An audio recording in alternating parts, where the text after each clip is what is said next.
আসসালামু আলাইকুম, hello friend, welcome back to my channel. আমি রুহুল আর আপনারা দেখছেন RM ইসলামিক ব্লগ। বন্ধুরা কেমন আছেন? আশা করি ভালো আছেন। শীতকাল প্রায় শেষের পথে চলে আসলো, কিন্তু আমরা এখনও কোথাও ঘুরতে যেতে পারলাম না। আর শীতকাল মানেই নতুন নতুন জায়গায় ঘুরতে যাওয়ার আদর্শ সময়। এই জন্য আজকে আপনাদের সামনে আপনাদের সকলের প্রিয় কলকাতার বুকে এমন এক জায়গায় ঘুরতে যাওয়ার ভিডিও আপনাদের সামনে তুলে ধরেছি। তো বন্ধুরা, আজ যে জায়গা আপনাদের সামনে রেখেছি সেই জায়গাটির নাম হলো কলকাতা আলিপুর মিউজিয়াম। সালটা ছিল 1906, যখন গোটা ভারতবর্ষে স্বাধীনতা আন্দোলনের জোয়ার বইছে। ঠিক সেই সময় আদিগঙ্গার পাড়ে 21 ফুট পাঁচিল ঘিরে ব্রিটিশরা তৈরি করেছিলেন এই আলিপুর জেল।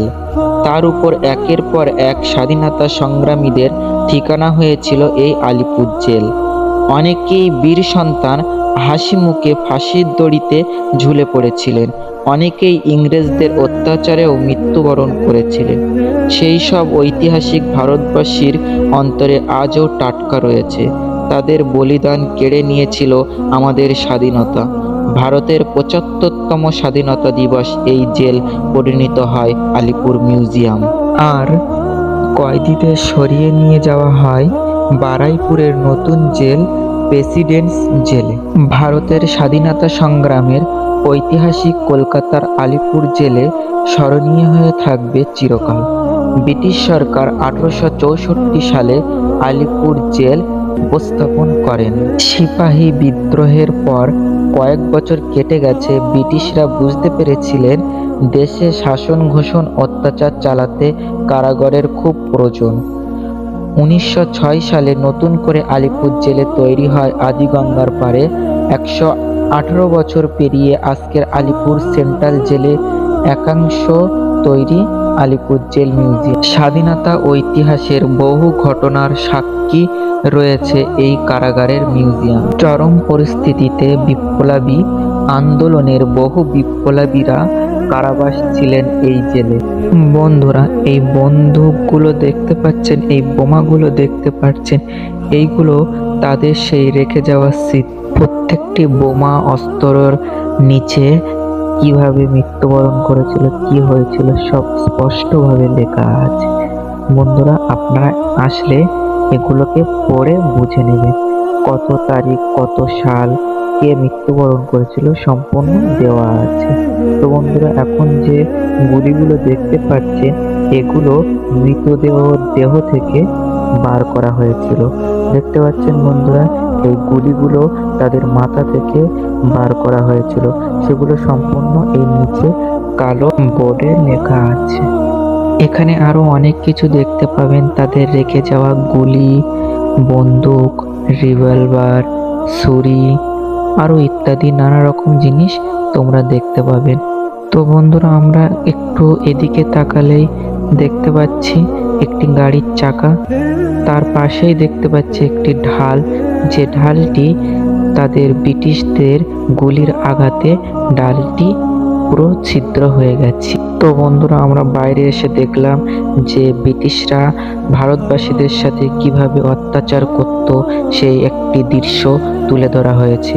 দেখতে দেখতে আমরা পাশে থাকা ওয়াচ টাওয়ারের নিচে যে ঘরটি আছে ওই ঘরটিতে প্রবেশ করলাম। প্রবেশ করে সর্বপ্রথম আমরা দেখতে পেলাম একটি আর্ট তৈরি করা আছে।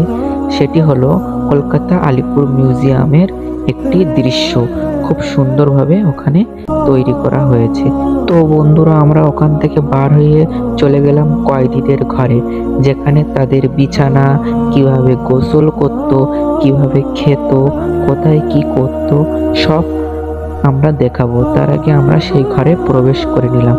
দেখতে পাচ্ছেন বন্ধুরা, তারা কোথায় থাকতো, তাদের বিছানা কেমন ছিল, সুন্দর একটি দৃশ্য তুলে ধরেছে সেই ঘরটিতে। তো আবার সাউন্ড সিস্টেমও ছিল বন্ধুরা। তো আমরা সাউন্ডটা একটু প্লে করি।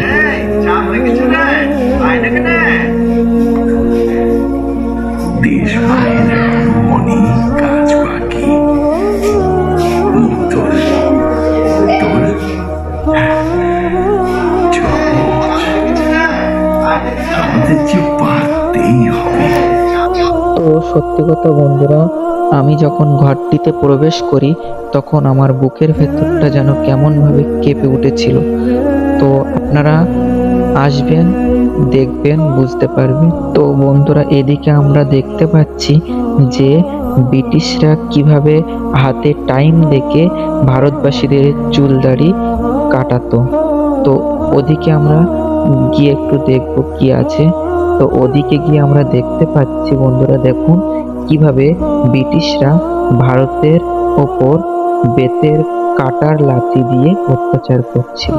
হাসতে হাসতে ফাঁসির দড়ি গলায় পড়ে মৃত্যুবরণ করেছিলেন কালাইনাল দত্ত, সত্যন বসু, দীনেশ গুপ্তার। এই জেলে বিভিন্ন সময় বন্দী ছিলেন নেতাজি সুভাষচন্দ্র বসু, দেশবন্ধু চিত্তরঞ্জন দাস, পণ্ডিত জওহরলাল নেহরুল, দেশপ্রিয় যতীনমোহন সেনগুপ্তা, অরবিন্দ ঘোষ, কাজী নজরুল ইসলাম। কেমন ছিলেন তাদের কুঠুরি, কিভাবে থাকতেন তারা, ফাঁসির মঞ্চ কেমন ছিল, একেবারে এই জেলের অন্তরে ঢুকলেই দেখতে পাবেন এই সব ঐতিহাসিক। এখন প্রশ্ন হলো, এই মিউজিয়ামে ঢুকতে হলে কত টাকা দিতে হবে আপনাকে? শুধু মিউজিয়ামে যদি দেখতে চান তো মাত্র 30 টাকা টিকিট কেটে আপনি ঢুকতে পারবেন।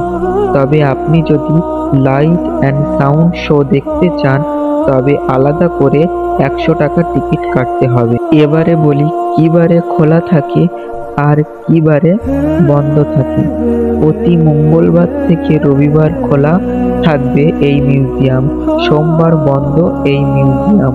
দুপুর 12টা থেকে সন্ধ্যে 6টা পর্যন্ত খোলা থাকবে। আর আপনি যদি লাইট অ্যান্ড সাউন্ড শো দেখতে চান তো প্রথম শো শুরু সন্ধ্যে 6টা আর পরের শো শুরু হবে রাত 8টা। আপনি চাইলে সারাদিন এই মিউজিয়ামের ভিতরে কাটাতে পারেন। ভেতরে আছে খাওয়া দাওয়ার ব্যবস্থা। এবার বলি কিভাবে আপনারা ওখানে যাবেন। তো বন্ধুরা, শিয়ালদা থেকে বাস ধরে যেতে হবে হাজরা মোড়। হাজরা মোড় থেকে পায়ে হেঁটে 7-8 মিনিটের পথ। আর মেট্রোয় গেলে নামতে হবে যতীন দাস পার্ক। শীতকালে একদিন একবেলা দারুণ কাটবে এই মিউজিয়াম। তো বন্ধুরা, আর দেরি না করে ঘুরে আসুন এই মিউজিয়ামে। তো বন্ধুরা, আজকের ভিডিওটি এই পর্যন্ত। ভিডিওটি যদি ভালো লাগে চ্যানেলটি সাবস্ক্রাইব করবেন এবং আমাদের পাশে থাকবেন। আসসালামু আলাইকুম।